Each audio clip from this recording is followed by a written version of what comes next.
Hello and welcome back to another video of Formula 1 Challenge 1973 and welcome to the penultimate race of the season. We are about to start race 14, the Canadian Grand Prix, and we are on the back of an amazing race weekend at Monza, Italy, where we managed to score our first back-to-back victories of the season after a race win in both Austria and Italy. So, with all that, we're still in the fight for the championship. Currently, we're leading by 1 point ahead of Jackie. And, well, pretty much that's the two of us in that race.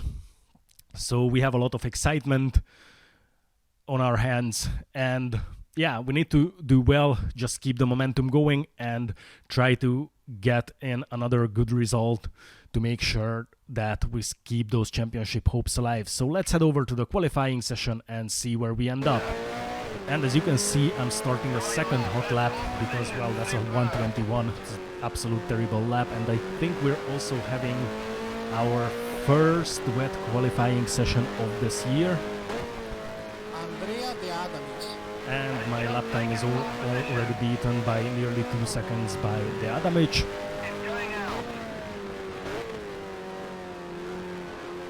Yeah, my opinion about this track, well, I absolutely don't like it. I think this is a monstrosity of a track with these ups and downs. Feels like an absolute roller coaster. I'm going a little bit wide here, so yeah, by the looks of it, we're set up for a very hard race. And speaking of set up, well, that's been a pretty hard time finding the setup or finding a setup that actually works. And the one I'm using for this qualifying currently is actually for a dry race because I'm hoping for a dry race. So yeah, it looks like we're going to have a very hard weekend here. Let's see what it's gonna be, 120 something, and it's Jackie Stewart starting from pole position, a good 4 seconds faster than me in qualifying session. Then Emerson Fittipaldi on P2, Sever on P3 and the other Tyrrell, then Peter Revson on P4, Ronnie Peterson in the other Lotus on P5, Reutemann on P6, Denny Hulme on P7 in the other McLaren, then Beltoise on P8, followed by Wilson Fittipaldi, who's starting from P9. Right next to him we have James Hunt on P10. Then we have the Adamic on P11, followed by Jackie X on P12. Then on P13 we have Ammon, who is racing for Tyrrell for this race. Pace on P14. And there you can see me first of our team on P15. So yeah, this is going to be difficult. We're fighting an uphill battle from here. We have Graham Hill on P16. Then Halewood on P17. Then teammate number 1 for me, Gijs van Lennep on P18. Then Fulmer on P19. Merzario on P20. Regazzoni on P21. Followed by Wissel on P22. Then Von Opel on P23. Lauda on P24. Oliver on P25.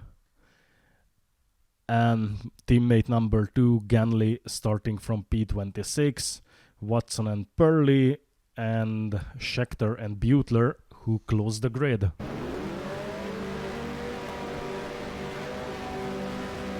And the lights are out, it's time to do some racing, and it's a very narrow track, so it's pretty difficult to get an overtake, but I still try to squeeze through a couple of cars as we head into the first corner, and it's already up to P10 after overtaking the Adamic as well into the first corner.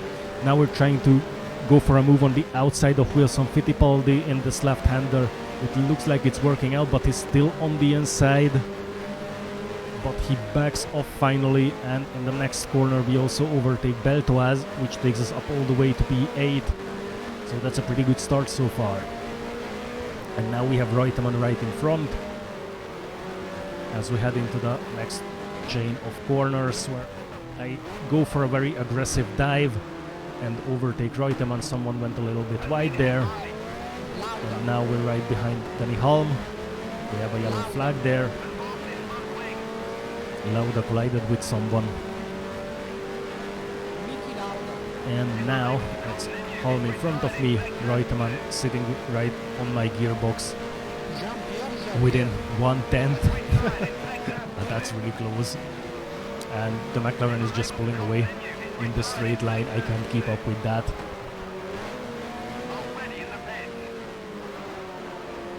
And at this point I'm just hoping that he's getting blocked behind Peterson so I can catch up to him, which, as you can see, on lap 5 didn't work out, and he actually managed to overtake Peterson. And I still have Reutemann sitting on my gearbox. He couldn't overtake me, and I'm having a look, make contact with Peterson, send him off the track and take 6th place. Well, not a fair move, not a clean one, but an overtake regardless. And he kept the position, I mean the 7th position. He didn't get overtaken by Reutemann as he went out. And at the end of lap 6, I went too wide into the last corner and get overtaken by Reutemann. I'm having a look on the inside in the first corner, but he's just way too fast for me.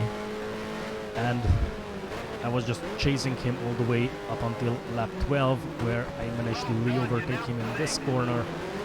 And as you can see, a bit of a pile-up happening as we started to catch up to the back markers. And one of them actually blocks off Halm for me, so I can overtake him for P5. That was very nice of him. And now we're on the hunt for Fittipaldi. And the next back marker, yeah, he lets me pass, really nice. And we're still more than a second behind Fittipaldi. However, Halm got properly stuck and managed to open a gap of more than 3 seconds thanks to that.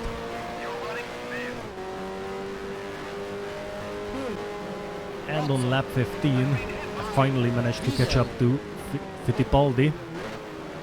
And I'm trying to have a look on the inside, but this is not the best way. That curb is quite high, so it just drops the car, so no point in trying to make any moves there.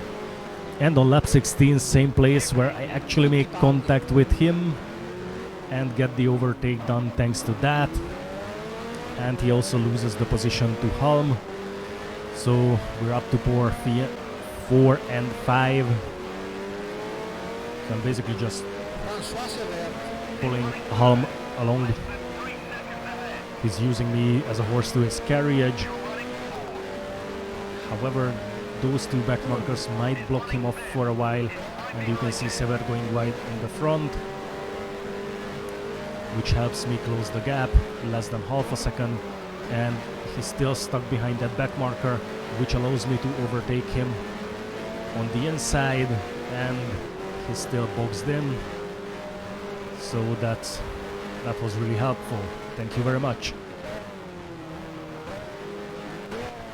And on lap 18 you can already see that's Revson and Jackie right in front of me. And in front of them we have Howden Ganley, my teammate, who is actually blocking them off like crazy. So he's doing me a massive favor, a massive help. He held up both of them so I can overtake them and get into the lead. For the first time my teammate is actually helping me, doing me a big favor that sends me into the lead of this race. Thank you very much, Howden. Awesome job, man. And here at the final corner we have Graham Hill in front, and hopefully he's going to help me keep Jackie contained, because, well, I'm just not able to keep up with the overspeed he's having. And on lap 23 you can still see Jackie right behind me, so those plans about getting him held up didn't really work out. So I'm trying to kind of plays the car tactically to make sure he doesn't have the space to make a move on me.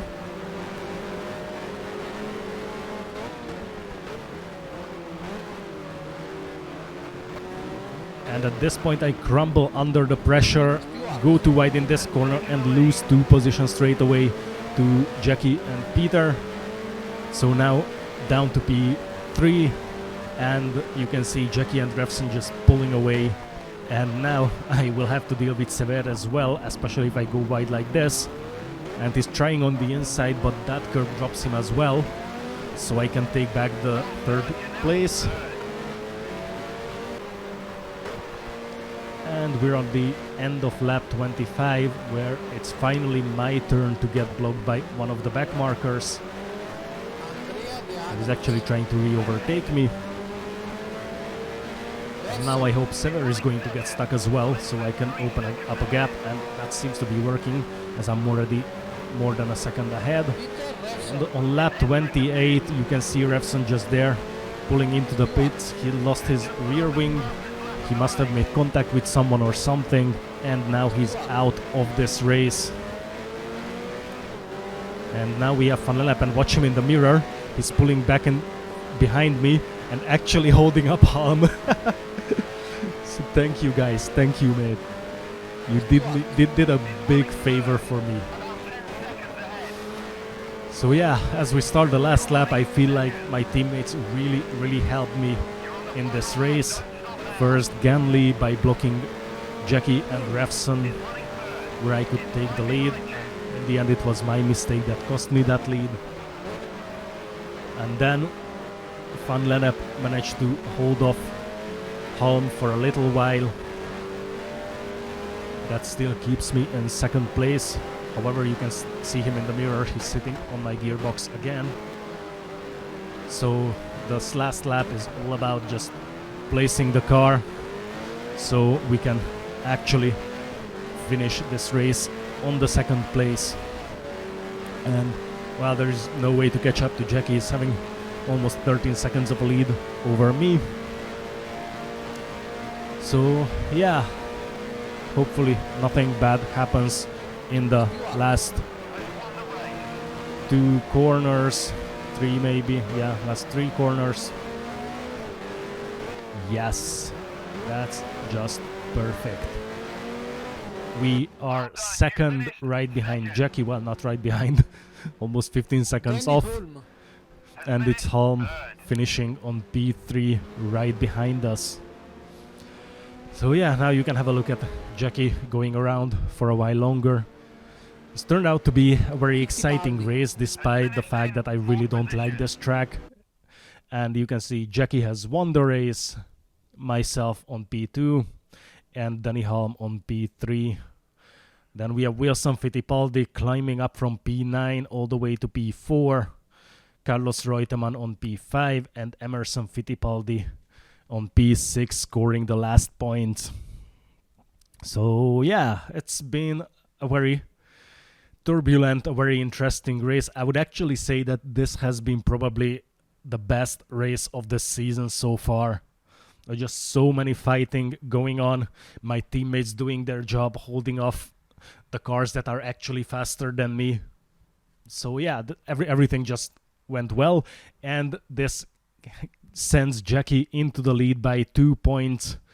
So it will go down the wire. The last race of the season will decide everything.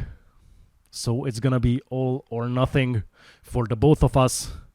For the next race, let's take a look at the constructors' standings. I don't think we have a chance to beat McLaren in the constructors' run, and they don't have a chance to beat Tyrrell. So I think that this is wrapped up, and this will be the final standings, what you see here. So yeah, this was the 1973 Canadian Grand Prix. Hope you enjoyed it as much as I did. Thank you very much for watching, and I'll see you at the next race in the USA. Goodbye.